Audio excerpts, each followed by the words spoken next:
Hello, Rama Puput.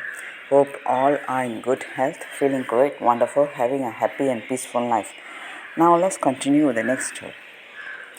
Something of the stony, motionless quality of lonely Arunachala seems to have entered into the Maharishi. I have learnt that he has lived on the hill for 30 years and refuses to leave it, even for a single short journey. Such a close association must inevitably have its effects on a man's character. I know that he loves this ill, for someone has translated a few lines of a charming poem which the sage has written to express this love. Just as this isolated hill rises out of the jungle's edge and rears its squat head to the sky, so does this strange man raise his own head in solitary grandeur, nay, in uniqueness out of the jungle of common humanity, just as Arunachala, hill of the sacred beacon, stands aloof, apart from the irregular chain of hills which girdles the entire landscape, and so does the Maharishi remain mysteriously aloof, even when surrounded by his own devotees, men who have loved him and lived near him for years. The impersonal, impenetrable quality of all nature, so peculiarly exemplified in this sacred mountain, has somehow entered into him. It has segregated him from his weaker fellows, perhaps forever. Sometimes I catch myself wishing that he would be a little more human, a little more susceptible to what seems so normal to us, but so like feeble failings when exhibited in his impersonal presence. And yet, if he has really attained to some sublime realization beyond the common, how can one expect him to do so without passing beyond man, without leaving his laggard race behind forever? Why is it that under his strange glance I invariably experience a peculiar expectancy, as though some stupendous revelation will soon be made to me? Yet, beyond the moods of palpable serenity and the dream which stars itself in the sky of memory, no verbal or other revelation has been communicated to me. I feel somewhat desperate at the pressure of time.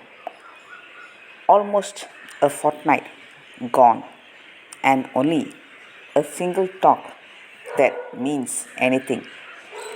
Even the abruptness in the sage's voice has helped metaphorically to keep me off. This unwanted reception is also unexpected, for I have not forgotten the glowing inducements to come here with which the yellow robed holy man plied me. The tantalizing thing is that I want the sage above all other men to loosen his tongue for me, because a single thought has somehow taken possession of my mind. I do not obtain it by any process of ratiocination. It comes unbidden, entirely of its own accord. This man has freed himself from all problems, and no woe can touch him. Such is the purport of this dominating thought. I resolve to make a fresh attempt to force my questions into voice and to engage the Maharishi in answer to them. I go out to one of his old disciples, who is doing some work in the adjoining cottage and who has been exceedingly kind to me, and tell him earnestly of my wish to have a final chat with his master. I confess that I feel too shy to tackle the sage myself, The disciple smiles compassionately. He leaves me and soon returns with the news that his master will be very pleased to grant the interview. I hasten back to the hall and sit down conveniently near the divan. The Maharishi turns his face immediately, his mouth relaxing into a pleasant greeting. Straightway I feel at ease and begin to question him. The yogis say that one must renounce this world and go off into secluded jungles or mountains if one wishes to find truth. Such things can hardly be done in the West. Our lives are so different. Do you agree with the yogis?